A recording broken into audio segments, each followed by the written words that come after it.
Voltamos com essas mulheres incríveis, doutora Cláudia, com a Camila, com a Luciana, com a Rosana, que está lá em São Paulo. Tem gente de São Paulo aí? Se tiver já, quando tiver assistindo aqui o programa, já marca a gente lá no Habla Empreendedora, já fala o que você está gostando desse episódio.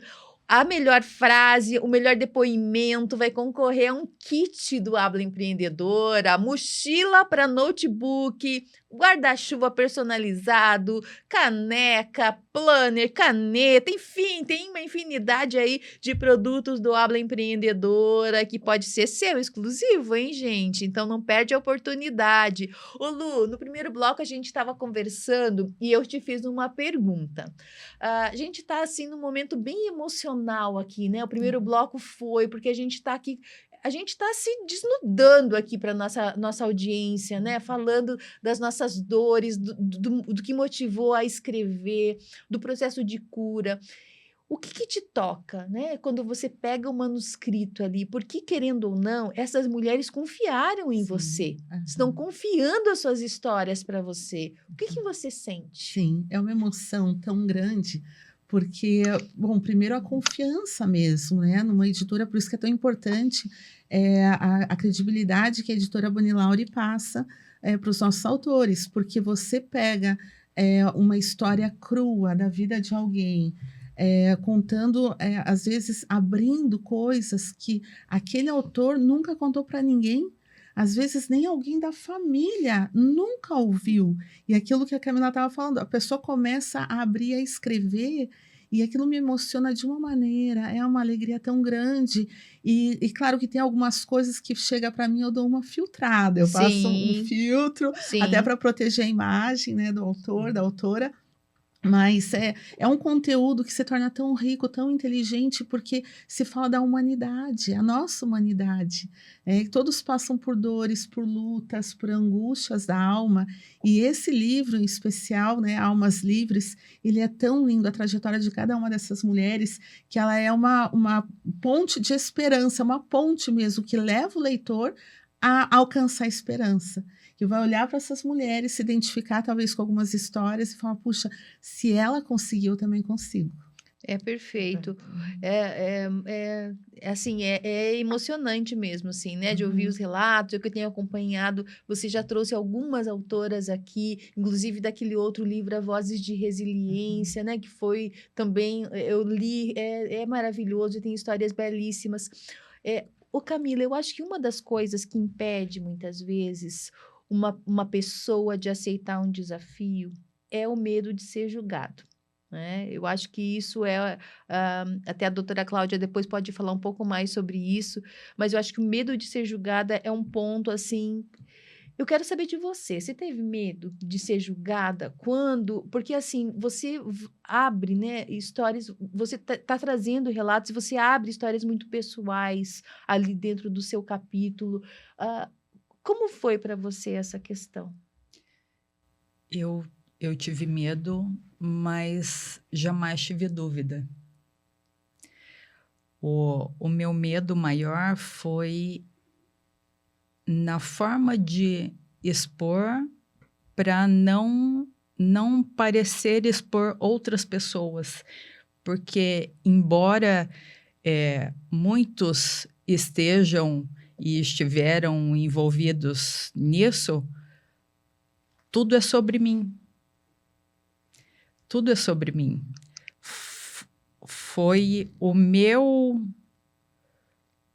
a minha forma de tratar e não saber lidar, foi o significado que eu dei para algumas situações, foi o que eu permiti que acontecesse, que fez com que as coisas chegassem até aqui. Não até aqui, até lá atrás, porque agora não mais. Muita coisa mudou.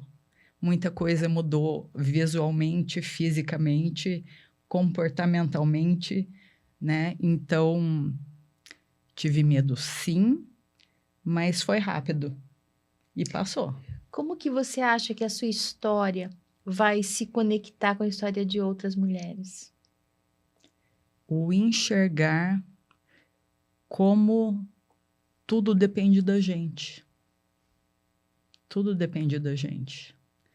É autorresponsabilidade. Não é o comportamento da outra pessoa. Uhum. Nós somos espelho um do outro. O que eu estou fazendo que faz com que ela ou ele tenha esse comportamento comigo? As permissões que a O gente que dá. eu vou mudar em mim para que isso mude? Uhum. Doutora Cláudia, eu imagino que você, né, atende tantas pessoas. O que você diria, né, para uma pessoa que está tentando transformar dor em palavras? Que conselho você poderia dar ou que dicas você poderia dar, enfim? O que normalmente eu uso, Roberta, é generosidade. Seja generosa com você, Uhum. né? Nessa bagagem que a gente vai adquirindo, o que é que me serve nesse momento e que eu consigo valorizar como real. Uhum. Porque as comparações, os medos, vêm muito porque eu tenho um ideal de Cláudia, um ideal de Luciana, né?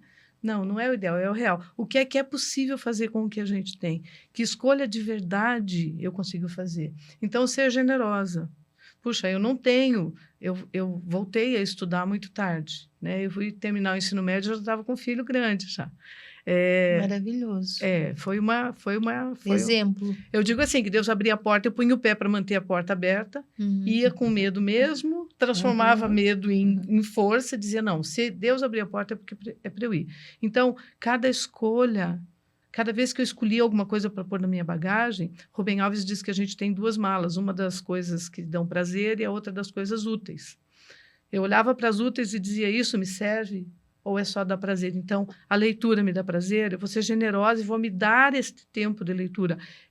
Comer isso ou aquilo me dá prazer, eu vou ser generosa comigo e vou me permitir. Por quê? Quando a gente não é generosa com a gente, normalmente a gente já foi massacrada e está massacrando pessoas. Uhum. Então, o processo de encontrar o lugar de paz é olhar o que é real, o que eu realmente posso usar, me permitir admitir que tenho sim falhas e que erros são oportunidades. A Rosana é educadora também, né, Rosana? Então, a gente cansou de ver a escola dizendo que tem que tirar 10. A meta é só o 10. Não, no erro a gente constrói uma oportunidade, a gente constrói condição de ficar melhor. Então, eu vou ser generosa com o meu erro. Ele vai ser um caminho, uma condição para melhorar. Aproveitando essa fala da Cláudia, Rosana, você é educadora, você escreve e trabalha, você tem a vivência da inclusão. Eu quero saber de você, assim, a pessoa que quer escrever ou quer falar sobre a inclusão, o que você diria, que dica você poderia dar? Você tem lugar de fala para isso? Dá uma dica para quem está pensando em escrever sobre inclusão ou falar sobre esse assunto. A pessoa, ela precisa, como acabou de ser foi falado agora, né? O nosso aprendizado, ele vem a partir da experiência, né? São os erros, são os acertos.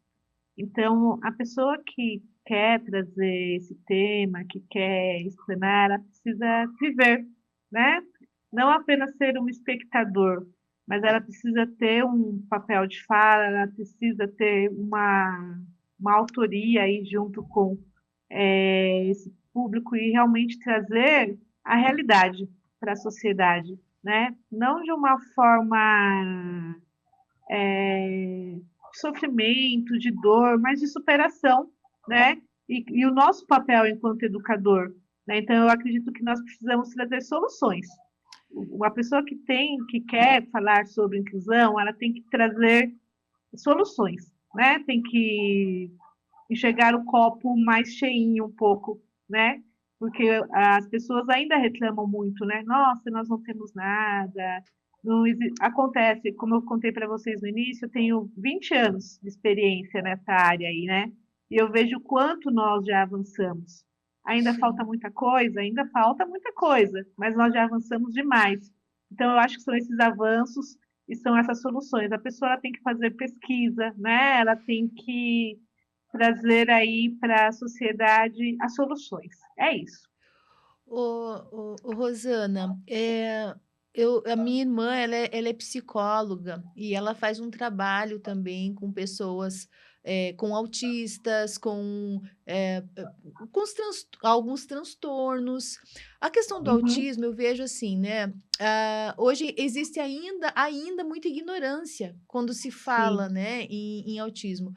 Ah, Inclusive, para as mulheres é diferente, o autismo para mulheres e para homens. Eu quero que você conte um pouquinho, como educadora, né, o que é possível fazer, no sentido de apoiar as pessoas com necessidades educacionais especiais, autistas e pessoas com algum tipo de transtorno, como o TDAH, por exemplo.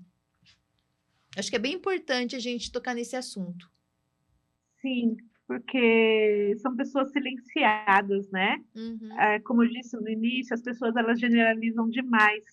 Então, as pessoas elas olham o laudo, né? E nós, enquanto educadores, antes de olhar o laudo, nós precisamos conhecer, né? Por exemplo, quando eu vou ter um primeiro contato, vou usar aqui o estudante, que é o meu maior público aí. Antes, então, de eu já fazer. Porque as pessoas elas fazem um pré-julgamento. Meu Deus, agora eu vou dar aula para um autista. Não, você vai dar aula para uma criança. E o que aquela criança precisa? Né? Antigamente, na educação, a gente tinha uma visão muito clínico-médica. Né? Então, era o laudo de ponto. Hoje a gente já entende que atuar com essas pessoas na educação é de uma forma biopsicossocial. Né? Então, eu preciso saber quem é esse indivíduo, quais são as habilidades que essa pessoa tem, porque eles têm, né?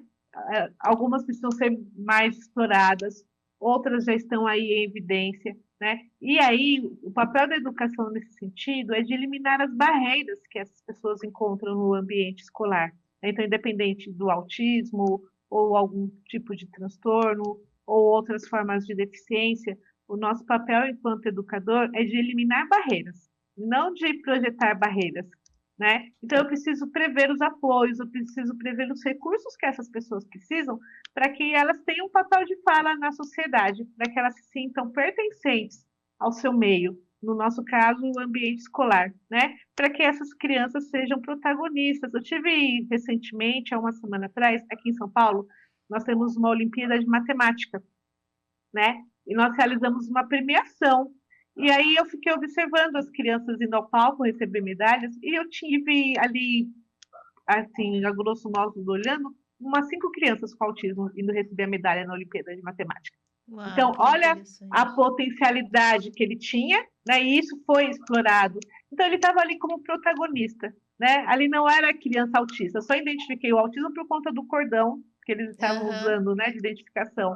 Mas, assim, ninguém falou, agora nós vamos receber um... Não, é o João, é o Antônio, é o Marcos. Então, assim, são crianças que se tornaram protagonistas dentro do seu ambiente escolar. Então, esse é o nosso papel, né? Enquanto educadoras, enquanto pessoas que atuam com pessoas com autismo ou outras formas de transtorno. Não é colocar barreiras e sim eliminá-las. Esse é o É nosso um trabalho papel. incrível, né? Eu, como uma pessoa Sim, que tenho autistas na família, eu posso dizer que depois do diagnóstico foi outro mundo, né? Essa pessoa ela se sim, sentia quebrada e a partir do momento em que ela teve o diagnóstico, ela se entendeu como diferente, o comportamento dela para um neurodivergente é diferente a forma de funcionamento. Não que é menos ou isso. é mais, mas é diferente, não é isso, Rosana? Exatamente.